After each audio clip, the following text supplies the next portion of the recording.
Good morning बच्चों। आज lecture number 5 में एक्सरसाइज हुआ 10.1 कह रहा ना, represent graphically A displacement of 40 kilometre north east. North east सबसे पहले ईस्ट वेस्ट नॉर्थ साउथ कह रहा है क्या, ईस्ट ऑफ नॉर्थ, नॉर्थ से 30 डिग्री ईस्ट में कोई लाइन है, ठीक, नॉर्थ से ईस्ट में 30 डिग्री, नॉर्थ से ईस्ट यानी इधर से इधर की ओर 30 डिग्री कोण बनाएगा और चलेगा कितना किलोमीटर, 40 किलोमीटर। ये बात समझ में आया। नॉर्थ ऑफ ईस्ट, नॉर्थ के ईस्ट में, नॉर्थ से ईस्ट में चलेंगे तो इधर कई किलोमीटर, कई डिग्री का कोण बनाना है, 30 डिग्री, तो डायरेक्शन इधर की ओर होगा। ईस्ट नॉर्थ, नॉर्थ से ईस्ट तो 30 डिग्री, नॉर्थ से ईस्ट 30 डिग्री का टोटल दूरी कितना चलना है, 40 किलोमीटर। बस समझ में आया। उसके बाद आ जाओ दूसरा में कह रहा है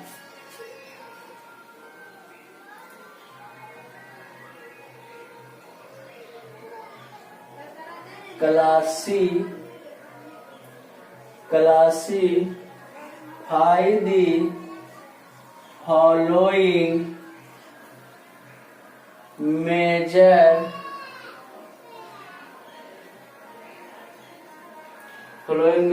as a scalar and vectors। कह रहा 10 किलो बोला है तो हम वेक्टर क्या बोले थे, मैग्नीट्यूड भी होना चाहिए और डायरेक्शन भी होना चाहिए, और स्केलर बोले थे मैग्नीट्यूड 10 किलो, मैग्नीट्यूड तो है लेकिन डायरेक्शन नहीं है, तो ये होगा स्केलर,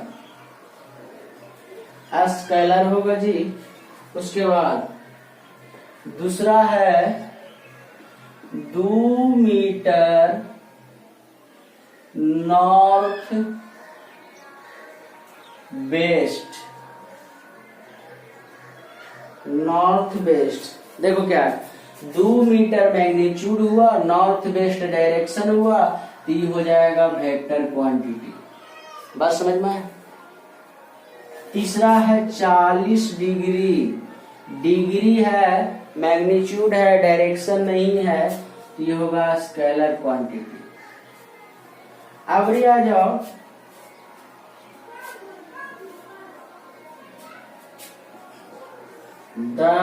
40 वाट, तो वाट जो होता है स्केलर क्वांटिटी। पांचवा 10 पे पावर 9 19 कूलाम,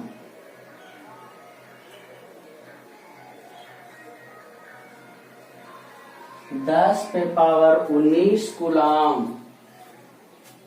10 पे पावर 19 कूलाम, कूलाम जो होता है स्केलर क्वांटिटी होता है। छठा 20 मीटर पर सेकेंड, मीटर पर सेकेंड स्क्वायर, ये होगा वेक्टर क्वांटिटी। मीटर है और सेकेंड स्क्वायर है, वेलोसिटी का चालक है, मीटर पर सेकेंड स्क्वायर। अब देखो 20 मीटर पर सेकेंड स्क्वायर, ये वेक्टर क्वांटिटी होगा जी। तीसरा में भी कह रहा ना, तीसरा में भी कह रहा है कि वेक्टर और स्केलर ही लिखे, तीसरा नंबर भी कह रहा वेक्टर और स्केलर ही लिखे। तीसरा का पहला कह रहा टाइम पीरियड, तो टाइम पीरियड जो होगा स्केलर क्वांटिटी होगा, टाइम पीरियड समय अंतराल, तो समय अंतराल जो होगा वेक्टर क्वांटिटी ने स्केलर क्वांटिटी होगा। अब देखिए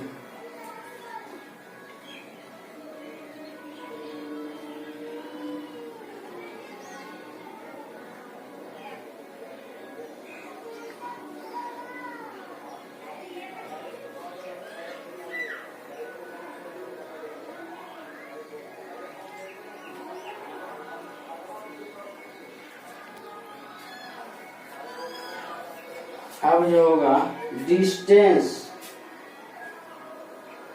डिस्टेंस दूरी, दूरी किस डायरेक्शन में पता नहीं, खाली दूरी बोल दिया है। डिस्टेंस जो होगा स्केलर क्वांटिटी होगा। तीसरा फोर्स बल, मैग्नीट्यूड और डायरेक्शन दोनों है तो ये होगा वेक्टर क्वांटिटी। चौथा वेलोसिटी, हम बोल रहे थे वेलोसिटी और स्पीड में अंतर, वेलोसिटी जो होता है वेक्टर क्वांटिटी होता है। चाल वेलोसिटी वेग। पांचवा जो होता है वर्क डन, ये भी स्केलर क्वांटिटी होता है।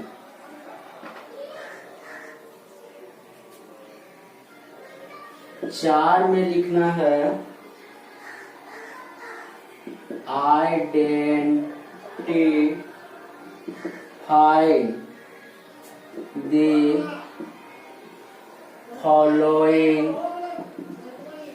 Following vectors. आइडेंटिफाई करना है, देखो क्या है,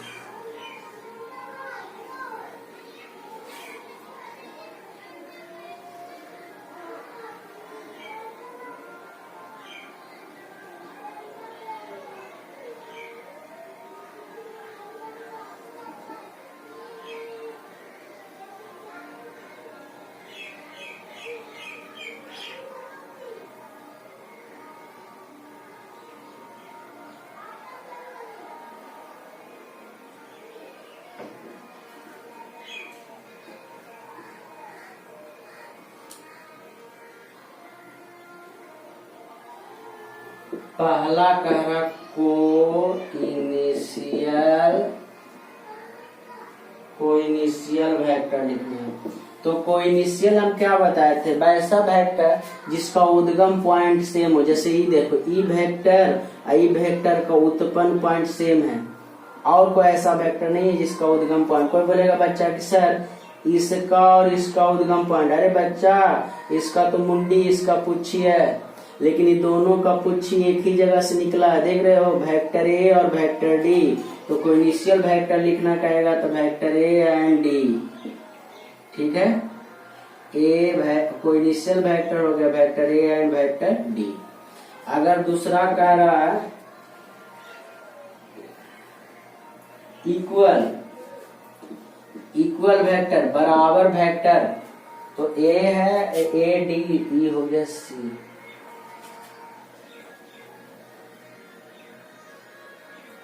अब कह रहा है इक्वल वेक्टर, तो इक्वल वेक्टर वैसा वेक्टर जिसका मैग्नीट्यूड भी सेम हो, डायरेक्शन भी सेम हो। तो ये एक स्क्वायर है, तो स्क्वायर में चारों भुजा बराबर हो, तो जितना ई होगा जितना ई होगा जितना ई होगा जितना ई होगा, ठीक है। डायरेक्शन भी सेम होना चाहिए। देखो इसका डायरेक्शन और इसका डायरेक्शन सेम है, लेकिन इसका डायरेक्शन और इसका डायरेक्शन सेम नहीं है। तो क्या देखा कि वेक्टर बी और वेक्टर डी जो है इक्वल वेक्टर है। अब ये तीसरा कह रहा है collinear but not equal. Collinear but not equal, संरेख हो लेकिन इक्वल नहीं हो। देखो संरेख कहने का मतलब समानांतर होना चाहिए, पैरेलल होना चाहिए, लेकिन डायरेक्शन किसी भी डायरेक्शन में रहे, उससे कोई मतलब नहीं है। अब देखो यहाँ ए और सी पैरेलल है, कोलिनियर है। डी और बी भी कोलिनियर है, लेकिन डी और बी इक्वल है, लेकिन ए और सी इक्वल नहीं है। तो हमको खाली कोलिनियर कहता तो ए सी डी बी डी सब होता, लेकिन कह रहा कोलिनियर लेकिन इक्वल नहीं होना चाहिए। बी और डी तो इक्वल है, लेकिन ए और सी इक्वल नहीं है। बात समझ में आया? ए और सी इक्वल नहीं है। यहां तक कोई दिक्कत? 5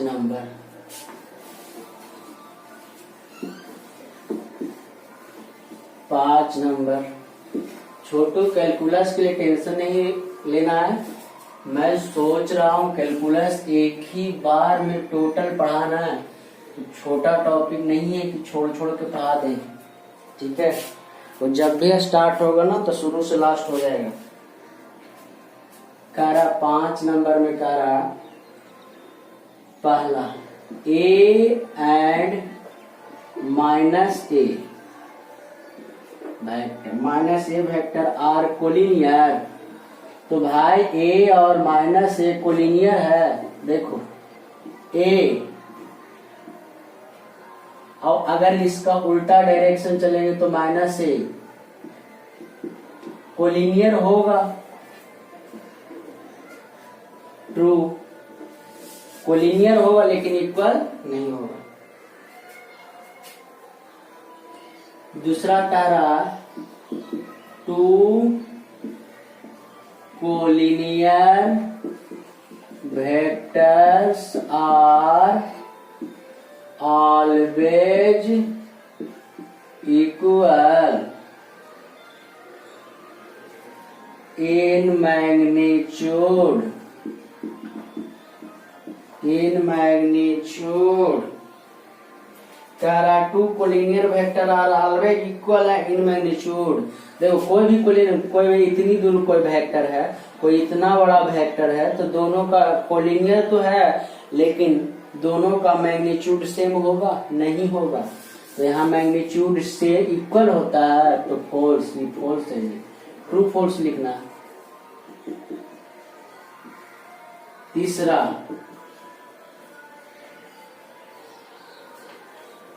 2 vectors having same magnitude are collinear.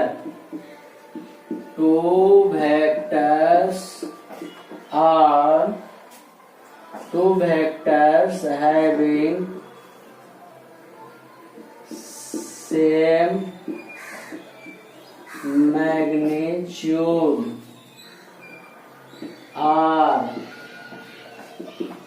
collinear।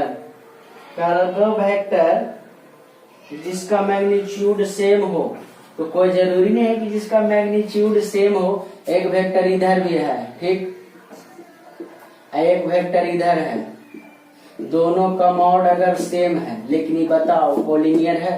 Collinear के मतलब होना चाहिए समरेख यानी समानांतर होना चाहिए। ये दोनों कोलिनियर है। तो कह रहा 2 vector having same magnitude, magnitude माने मॉड सेम हो, ठीक है, डायरेक्शन क्या पता नहीं है, और कोलिनियर होता है तो एक वेक्टर इधर की ओर जा रहा है, एक वेक्टर इधर की ओर जा रहा है, और दोनों का मोड अगर सेम है तो बताओ ये दोनों जिंदगी में कोलिनियर होगा? कैसे होगा? नहीं होगा। तो ये है फॉल्स, फॉल्स। तीसरा, चौथा 2 vectors, 2 collinear vectors having the same magnitude are equal।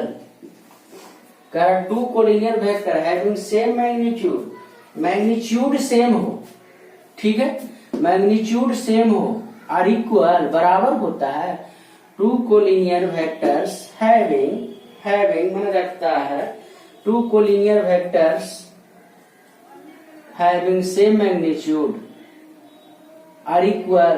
तो कह रहा है इक्वल होगा, तो सेम मैग्नीट्यूड अगर सेम रखें तो इक्वल होगा। जो पूछ रहा तो कोई जरूरी नहीं कि इक्वल होगा जी, ये फॉल्स होगा।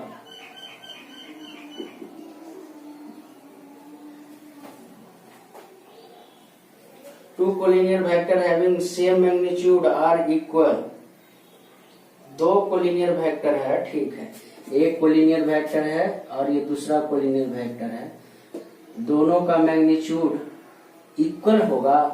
कोई जरूरी नहीं कि दोनों का magnitude having same magnitude, magnitude same है और इक्वल होगा।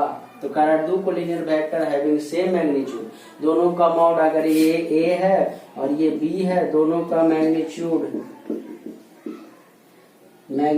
सेम है, तो सेम है तो इक्वल होगा। जो बोल रहा है नहीं जी।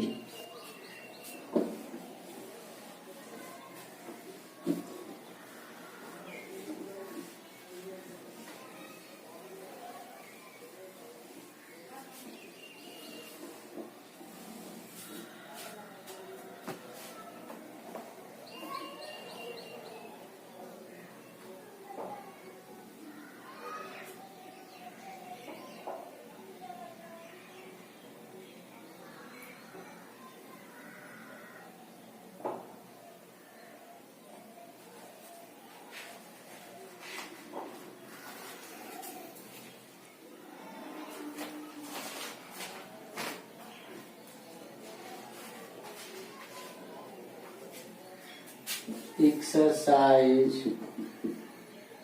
10.2 करा पहला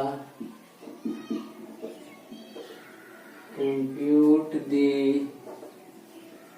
मैग्नीट्यूड ऑफ द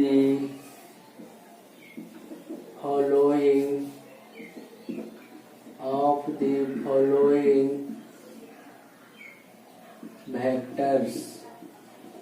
निम्नलिखित वेक्टर का मैग्नीट्यूड निकाले। ए बराबर है आई प्लस जे प्लस के। कह रहा है ना मैग्नीट्यूड यानी मॉड निकाले, तो मॉड निकाले, इसका मॉड निकालो। आई प्लस जे प्लस के का मॉड ऐसे निकलता है जी। अब मॉड निकालने में हम तुमको क्या बोले, रूट अंडर आई के बगल का स्क्वायर, जे के बगल का स्क्वायर और के बगल का स्क्वायर, यानी रूट अंडर 3। कोई दिक्कत है? अब देखो एक हो गया। 2 नंबर बी में है 2i -7j -3k। तो इसका मॉड निकालना है। इसका क्या निकालना है? मॉड निकालना है। तो इसका ही मॉड 2i -7j -3k का मॉड। ये मॉड निकालना है तो रूट अंडर आई के बगल का स्क्वायर, जे के बगल का स्क्वायर और के बगल का स्क्वायर। ये हो जाएगा 2 दूनी 4 सते 49 3 तिया 9। यहाँ तक कोई दिक्कत है? अब आ जाओ, ये आ गया 9 49 50 62। यहाँ तक कोई दिक्कत है?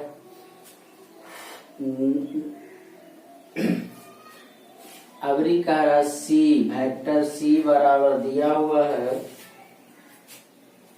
वेक्टर सी बराबर दिया हुआ है 1/√3i 1/√3j और 1/√3k।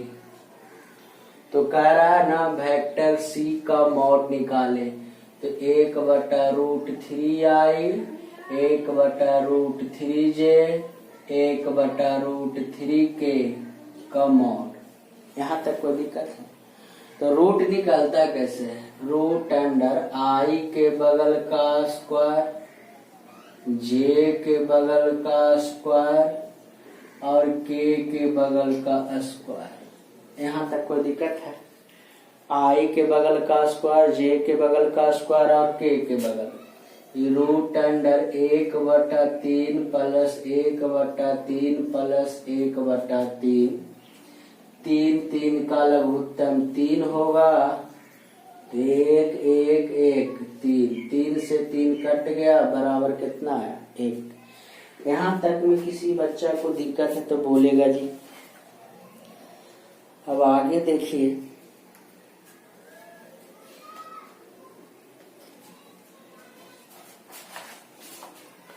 आप सब बस रिवीजन करते रहिए। कोई प्रॉब्लम हो तो डायरेक्ट बताइए।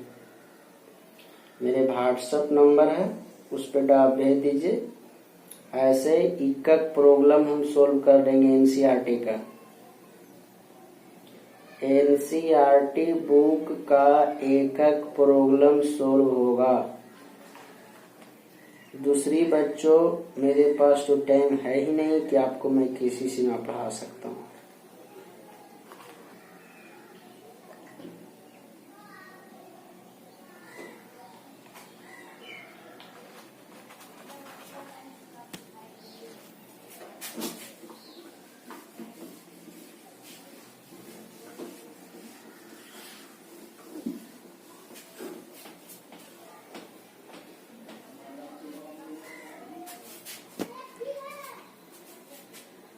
NCERT book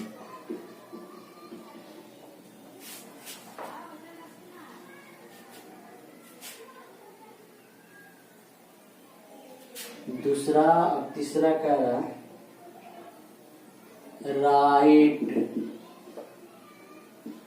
to different vectors having same magnitude same रखता हो, तो मैग्नीट्यूड सेम रखता हो राइट एक वेक्टर लिख देना है, जो मैग्नीट्यूड दो वेक्टर लिखना है, जैसे देखो i प्लस जे प्लस के, और एक वेक्टर ले लो i, या ऐसे लिखो 2i i plus 2j plus के, ये दोनों का मैग्नीट्यूड मॉड निकालेगा तो सेम होगा। तीसरा में वही करा डायरेक्शन लिखे। चौथा मैं बता रहा हूं, करा find the value of x and y so that vectors 2i plus 3j and xi plus yj are equal करा find the value of x and y, x और y का मान निकाले जब दो वेक्टर जो है इक्वल हो। तो भाई ये दोनों वेक्टर इक्वल है, माने 2i प्लस 3j बराबर xi प्लस yj, ये दोनों इक्वल बोल रहा है तो इतना तो आसान है, i के बगल इधर i के बगल इधर, यानी x बराबर 2, इधर j के बगल इधर j के बगल, यानी y बराबर 3। कोई दिक्कत, कोई प्रॉब्लम? अब देखो अगला 5 नंबर का रहा find vector and scalar, find vector and scalar components of the vector with initial point 2,8 and terminal point -5,7। देखो जी